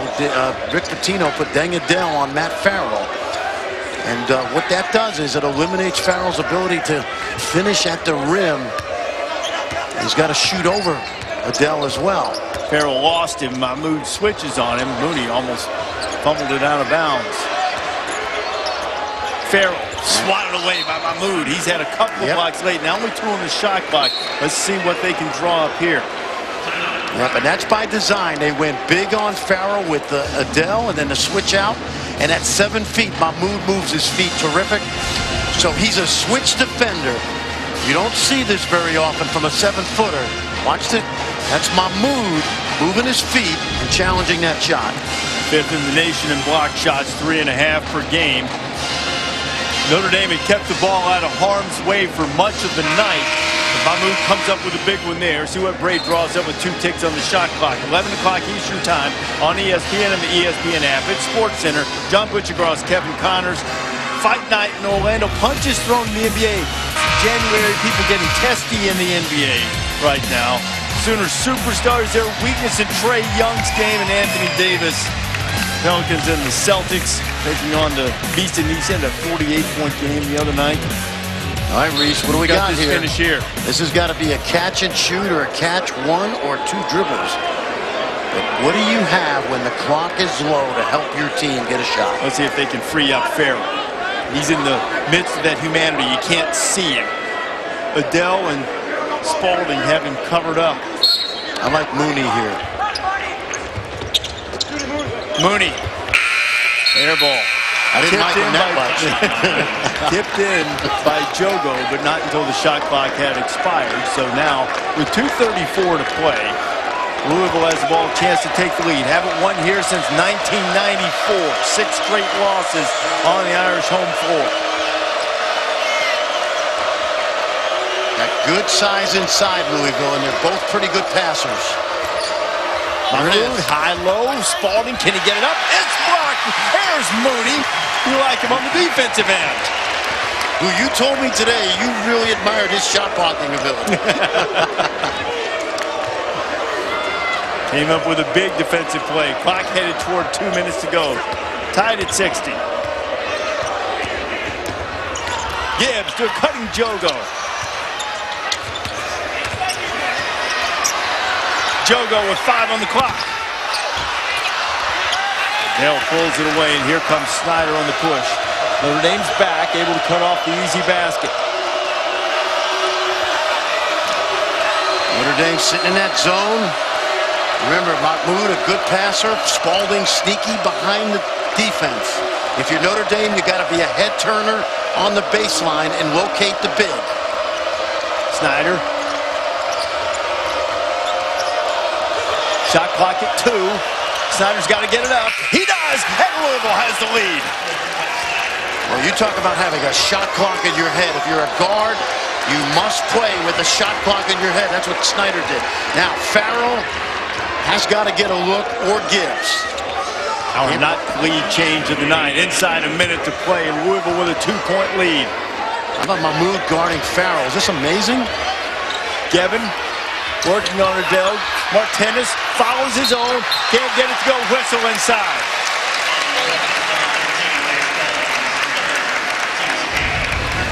Foul is called on Spalding. That's his third. Gevin will go to the line. Here's the shot Snyder just made. Yeah, exactly. You got to play with a clock on your head. Sometimes you can't even look up at the clock. You just got to know you got to get something up. Good effort by Marty Gevin inside. Gevin, an 85% free throw shooter, had the winner against Wichita State in the Maui Invitational earlier this year, and he brings the Irish to within 1. First time I saw this kid play was in the World Championships in Prague back in 2013. USA had guys like Winslow, Okafor, Marcus Smart. Come a long way, this young man.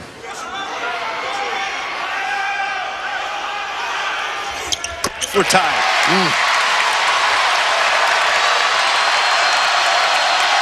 Now, do you go 2 for 1 here? If you do, you got to get it up by about 38.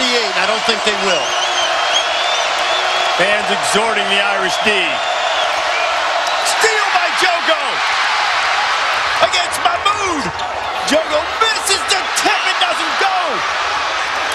Scramble for it. Gibbs can't get it. They're playing volleyball with it. Irish come away. Jogo, plenty of time. They can take the last shot. Pull it out. The rim was protected amazingly by Louisville. And by fate. How reminiscent was the attempt by Gibbs to what happened this weekend on the 2 shots that wouldn't go down against North Carolina. Couldn't get it to go down this time, but they'll have another shot. Absolutely, Reese. When you're trying and fighting for wins, take a look right here. Watch the steal. Jogo tries to get body on the big, but this is a tremendous job by Louisville, and you love the effort as well by Notre Dame. And there's Mahmoud challenging. And now once Notre Dame gets the ball, get it back out and save it for the final possession, which is what they did. Wow. Offensive rebounds were a key to Notre Dame building a lead in the first half. And in that possession, it's the key to giving them an opportunity to give them a win here with the final shot. Last timeout just called by Notre Dame. Now, I referenced this just a second ago. What happened on Saturday against North Carolina, T.J. Gibbs, this would have given Notre Dame the win. Somehow, some way, that one didn't fall. Looked very much like a couple of the balls that went toward the rim on that last possession. But unlike that one, we're tied, and the Irish came out of it with another shot to win it now. Are you taking your first best available shot, or are you taking the last one to either win or go to overtime? Anytime you could get a layup or a dunk, you take it no matter what the clock is. But in lieu of that, you are getting the last shot of regulation. Maybe you get it up on the board with 4 with a chance to tip it in. This ball has to be in Matt Farrell's hands. By the way, he's being guarded right now by Darius Perry, a freshman. I want the ball in Matt Farrell's hands. And I'm not afraid of him driving here, Reese, because he can draw fouls. 20 points and 5 rebounds for Farrell tonight. He missed the last 3 with an ankle. Watching the clock. The freshman guarding him. Farrell swatted away. Mahmoud has had 3 big blocks in the waning moments. I just don't like ball screens there. He brought Mahmoud into the play. Mike Bray's done this a lot longer than me. Now you have to have a catch-and-shoot play right here. Watch for a shot fake and a foul. Farrell gets it back. Contested. Won't go, and we're going to go to overtime. These two have a history of playing overtime. Will we see 5 like we did a few years ago? I'm up for it. I'm not going anywhere. Not with that snow out there on the toll road. You know, overtime is coming in South Bend. 62-62. Free basketball coming up. hey, can you? You're watching Overtime, presented by 5-Hour Energy from South Bend. Notre Dame and Louisville tied at 62. Irish had a couple of opportunities to win it at the Horn. Yep, and this is great defense by Darius Perry. Watch him sit on the hip of Farrell, and he doesn't leave his feet until Farrell leaves his. And he challenges late with no chance to foul. Watch him stay on the right hip. He's not going to get screened, but he also doesn't make contact. Really smart play by the freshman from Georgia. This is the 5th time in the last 12 meetings between these two that they've gone to overtime. Last time, the game 5 years ago that we referenced, it went to quintuple overtime before the Fighting Irish got a 104-101 win. Louisville has it to start the extra period. Remember how good a passer Mahmoud is. There's an example. And McMahon pays it off with a triple. Really good job by the big senior from Egypt. He knows where to put the basketball. Really well done out of the first possession of the overtime. Fran, he's been so quiet tonight until the last few minutes of the game defensively, and then the fine pass there. Louisville up by 3. Remember, no Pfluger. He fouled out of this game. Jogo for 3. Mahmoud went over the top. And the foul is going to be called on Anas. Now watch Anas now in the high post. We talked about what a good passer he is. Hey, and by the way, when you're 7 feet tall, your vision's pretty good too. Watch him flash, catch, look opposite. And that little ball fake in the lane kept Gevin from getting out to the shooter. Really, really well done. Martinez Gevin had a couple of big free throws late in regulation to get it tied. Excellent free throw shooter, can pull the Irish to within 1.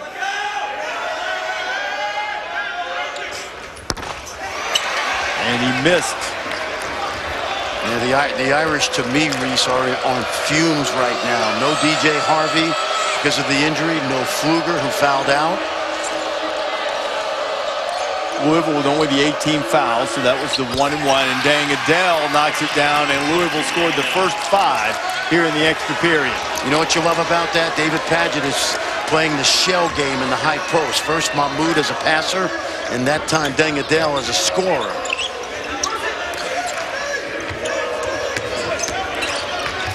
Gevin rolling, gets his man in the air, and good hands by Spalding to knock it away. Torres is going to set the ball screen, try to give Farrell some breathing room. And Louisville doesn't mind switching on to Farrell. Those big guys like Spalding, Mahmoud move their feet well. Farrell pulling. Gevin on the offensive window.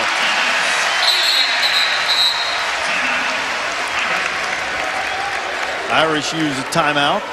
Exhausted their supply in regulation. Gevin's had, what a night Gevin has had, going 14 and 14. Absolutely, and this time watch him come from the weak side and how softly that ball stays up there, and Gevin finds the little crease, and then watch, switching, moving, matching. This time they play Adele at the high post where he can easily knock down that shot. And you wonder with that timeout, Reese, with 3:16 to go, whether Mike Ray decides enough of the zone, maybe we'll go man, take our chances, because Louisville right now is in a rhythm against that zone. The zone is like the curveball to your fastball man-to-man, and they're hanging the curve right now. You mentioned, though, the stamina of Notre Dame and whether they're gassed. Look, you have to put out effort to play zone defense. I get that, but I think the question, based on your point, would be whether the Irish have the legs. Now you're in a situation with 3 minutes to go, and you got to just give it everything you got. If you do switch, you just got to play through the fatigue.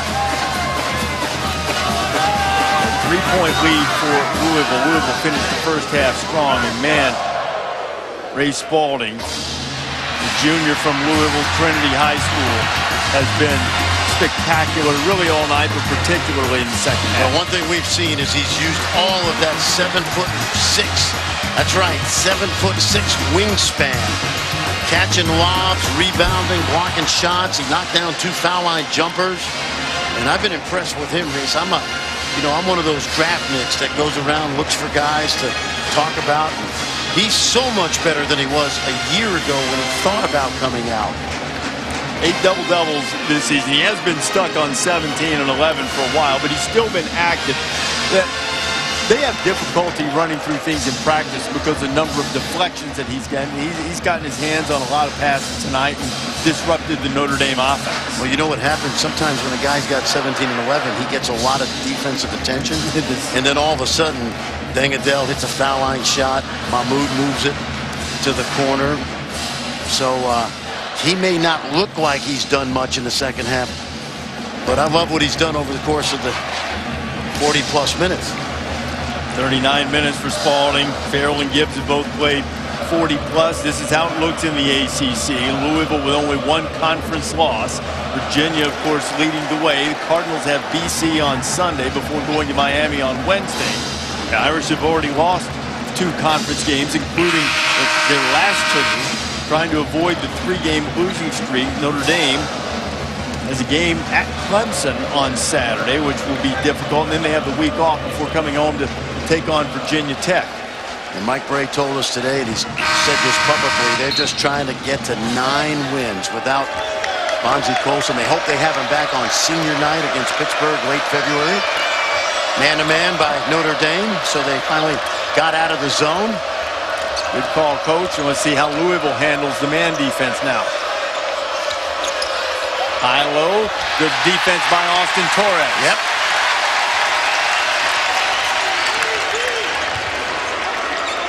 Now, Dangadell at 6'7", guarding Matt Farrell again.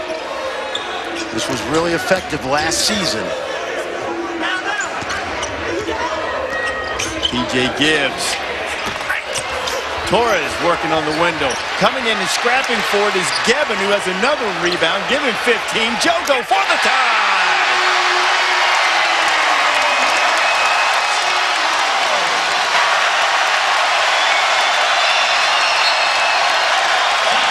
Timeout, Louisville.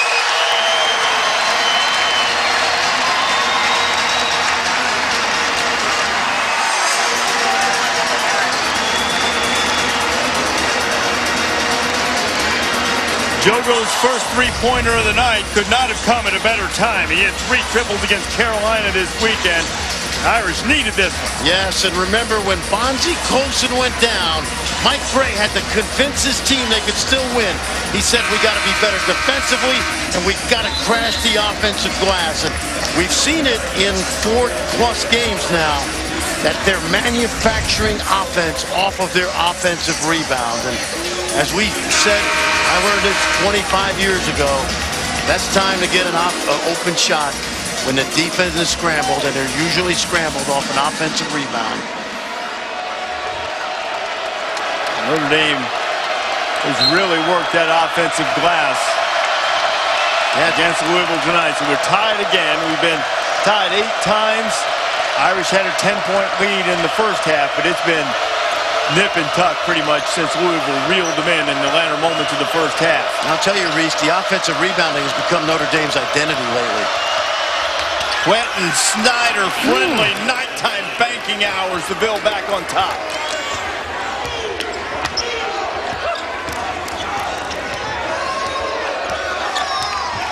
Inside 2 minutes here in this first overtime period. It may have to be Gibbs because of the length and size of Dangadell on Matty Farrell. Gevin, his 16th rebound and 16 points to go with it. Oh, they're loving this in Vilnius in the wee hours of the morning. Spalding jump hook. Torres with a rebound. That offensive rebound was the 11th offensive rebound for Martinez Gevin tonight. Notre Dame can go back on top as we head toward a minute to play here in overtime. Don't mess around. Gibbs or Farrell?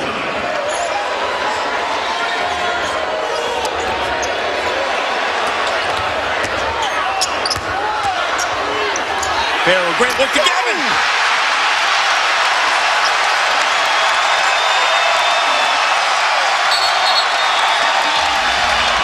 Louisville will use another timeout.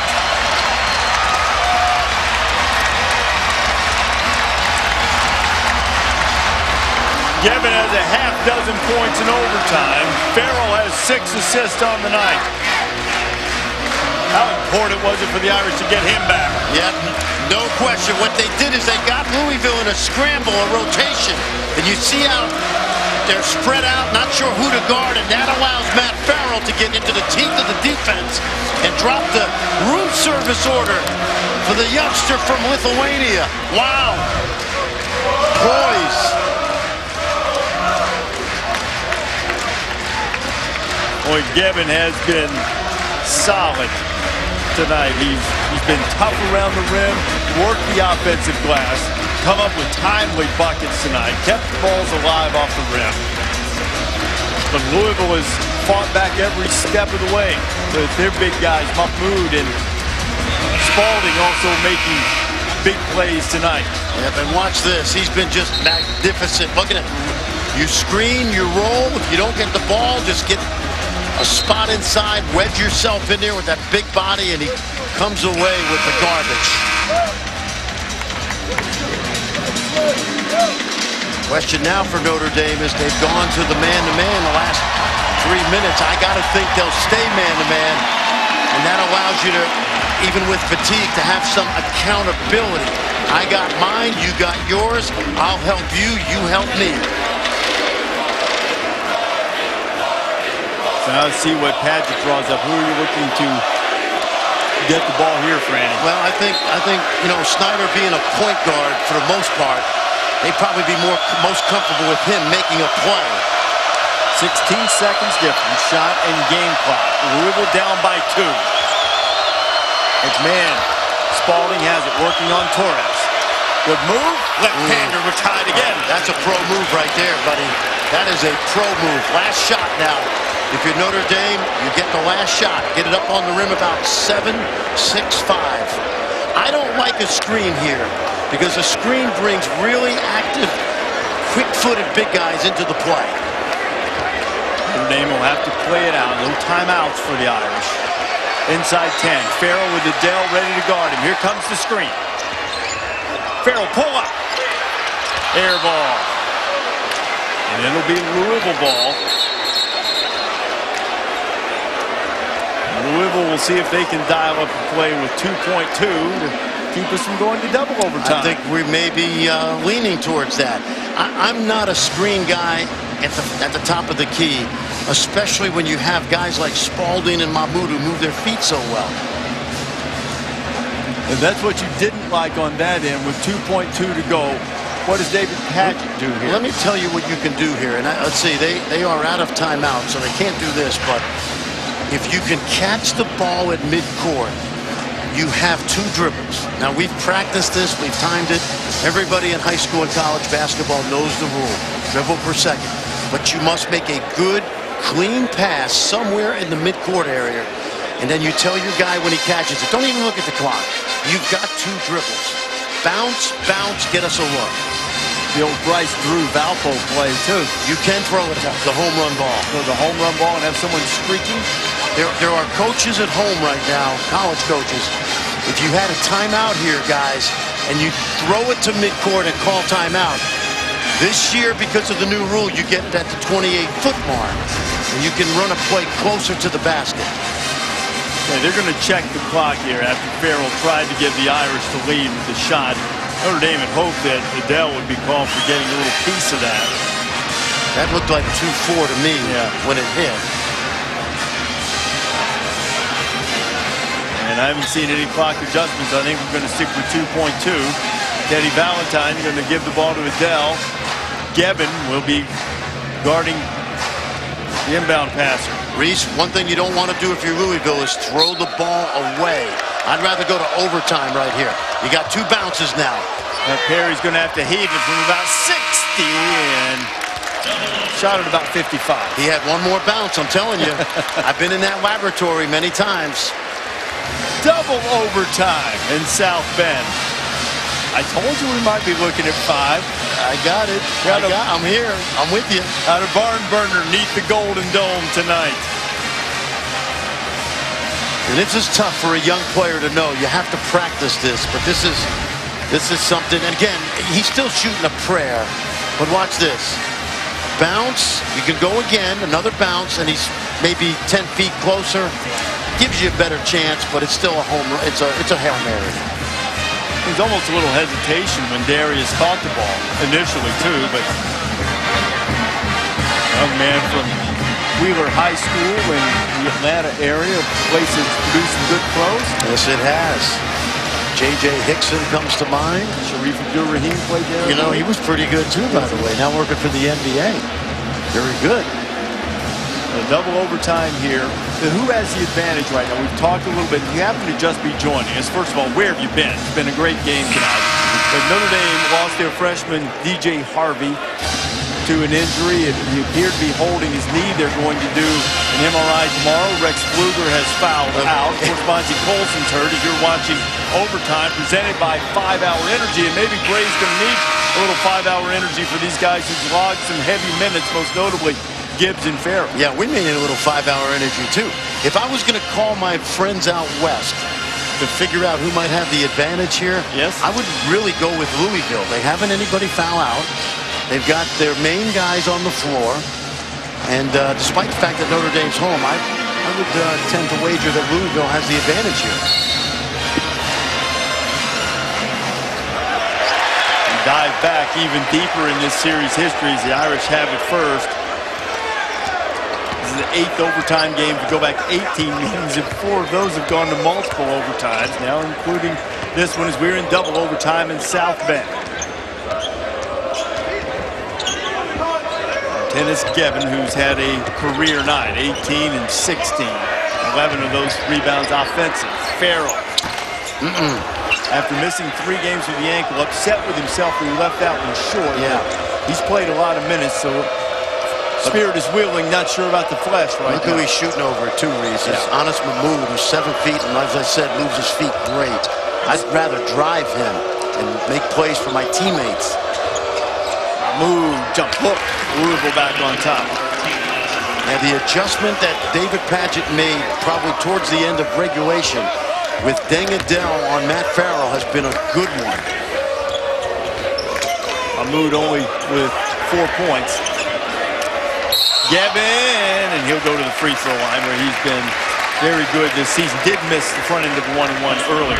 Watch how smooth the youngster from Egypt operates in the low post. Good entry right here. Nice delivery by Snyder. Smooth jump hook. Gevin walls up. Can't stop it. Spalding has picked up his 4th foul, and that could be huge for Louisville in this final 3:54 of the second overtime. Gevin misses his 2nd free throw tonight.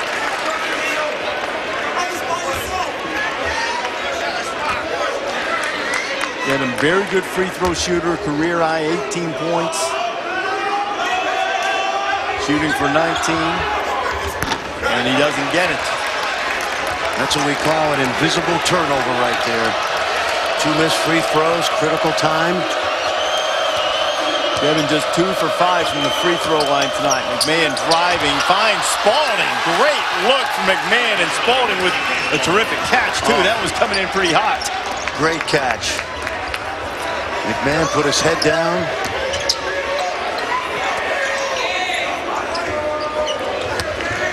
Another double-double for Spalding. He's now gone 21 and 12. Gevin up top. Beautiful. Beautiful. That time what Farrell did was he couldn't get by Adele, so he engaged both defenders, and Gevin went right to the rim. What a pass. What a read. 7th assist of the night for Farrell. Gevin now with 20, 2-point game, 3-minute mark, double overtime in the ACC. Quentin Snyder. Yeah, and Aaron Torres, you can see, he's gassed. Snyder in a rhythm. That was a huge three for the Cardinals as David Padgett's exhorting his team from the sideline. Gavin, give him 22. Notre Dame will call a quick timeout. How much fun has this one been tonight? Each team punching and counter-punching. Louisville up 3 and trying to hold on. 2:34 remaining in the second overtime. Louisville on top of Notre Dame, 78-75. The Irish have lost their last 2. Louisville has won 3 out of 4, but hasn't won in South Bend since 1994. Nobody playing in this game alive. The last time the Cardinals came out of South Bend with a victory. That was a Denny Crum team with Clifford Rozier, DeJuan Wheat, Greg Minor. Martinez Gebben has scored 10 of Notre Dame's 13 points in the overtime periods. Ray Spalding's been terrific, but he's playing with 4 fouls right now. Matt Farrell, who's missed the last 3 with an ankle, has played 45 minutes. Yeah, what did we say? 38? But we didn't count for overtime. But, you know, he made it in regulation, He did. too. He sure did. Set out 145 of regulation. Now, if you're Louisville, you've been running good offense versus man and zone. Notre Dame staying in man-to-man. Mahmoud operating well in the low post. You got Dangadell, who's been very good offensively over the last couple games. Quentin Snyder, Reese, is like, he's vanilla. If you like vanilla, and I do, you like him because he doesn't try to do anything he's not capable of doing. Quentin spent some time in the offseason with the speed coach. There's been a knock on him. He wasn't fast enough. He certainly made big plays here tonight for Louisville. He has the ball in his hands now, guarded by Gibbs. Spalding against Mooney. Ray, that's sweet. 23 for Spalding. That young man, remember that name when we're at the Combine. Because he has really improved. He's way better than he was as a sophomore. 5-point lead, 2 minutes to go in the second overtime. There might even be some draft bloggers that put his name in there tomorrow. Jogo shuffled his feet on the go, and now Notre Dame's getting a little bit of trouble here. How about Spalding? Spalding, get your foot in the lane. Yeah, watch the patience here. He looks, he surveys. Does a double come? No. Can he go baseline? No. So he goes back over that left shoulder and hits that right-hand jump hook. There's no goodbye, Mr. Spalding, just yet. Those 23 that Ray has tonight, a career high. Both he and Gavin have set career highs in this game. Dangadell. Gavin with another rebound. Irish still alive with 94 seconds to play. Got to get something quick and easy. Can't be using too much time. Farrell would love to get some room for 3.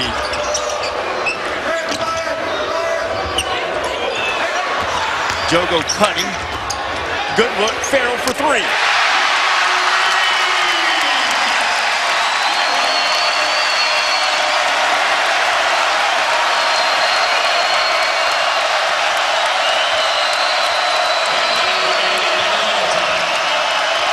Under a minute.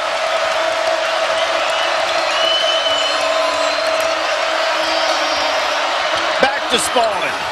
He misses. Irish having a chance to tie or take the lead. And Notre Dame will have to shoot. About a 17-second difference. Shot and game clock. And they have no timeout, so they've got to manufacture something with this group on the floor. I wouldn't get cute here. I'd get it back to Matt Farrell. Maybe Gibbs. Farrell driving Mahmoud. Mahmoud's blocked a couple of his shots tonight. Gibbs has the look. Gibbs got hit. No call. Follow is no good. Chasing it is Adele. Adele kicks it. It goes off his foot. Out of bounds. And it'll be Notre Dame basketball with 15 seconds to go. Did you have a flashback when Notre Dame missed the putback? Kind of like Saturday night? We just showed you that against North Carolina. They couldn't get it to go. Watch this ball hang on the rim. Torres, I think, doesn't even look. Adele was so close to having the opportunity to put this game all but out of reach. But now the Irish have a chance. Down 2. Gibbs driving. Right at Mahmoud. It's blocked again. Snyder hasn't. They got a foul, and they do. And Quentin Snyder will go to the free throw line with the opportunity to make it a 2-possession game. And I'm going to tell you something. Honest Mahmoud quietly has been unbelievable defensively because TJ Gibbs, there's no way he can get it on the ball side, so watch him try to sneak under. And there's no way, Reese, he'd have to have incredible hand development. Watch Mahmoud move his feet. How good is that? Snyder makes the first, and this is easy for me to say, Fran. He's sitting over here courtside. He had a chance. Jogo with a clean look in the corner. Now he could pass it, but couldn't give it up. And now it's a 4-point lead for Louisville.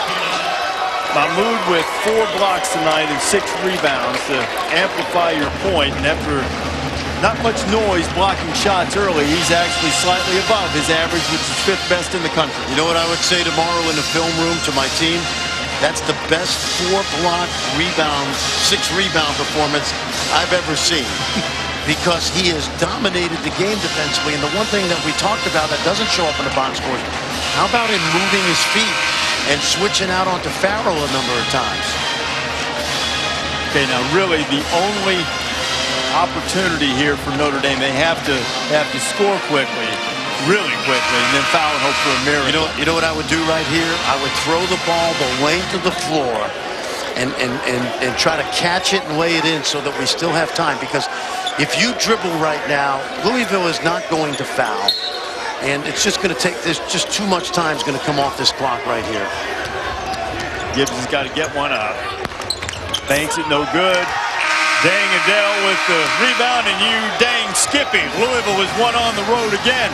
These guys are turning into road warriors. They beat Florida State, stopping a 28-game home court winning streak, and they win at Notre Dame for the first time since 1994.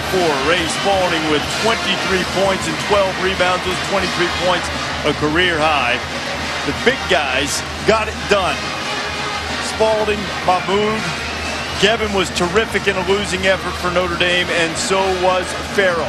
Our final score, Louisville wins it in double overtime, 82-78 over the Irish. 2018 Australian Open coming up next. For Fran Fraschilla and our entire ESPN crew, I'm Reese Davis. Thanks for watching. We say good night from South Bend and off to Melbourne.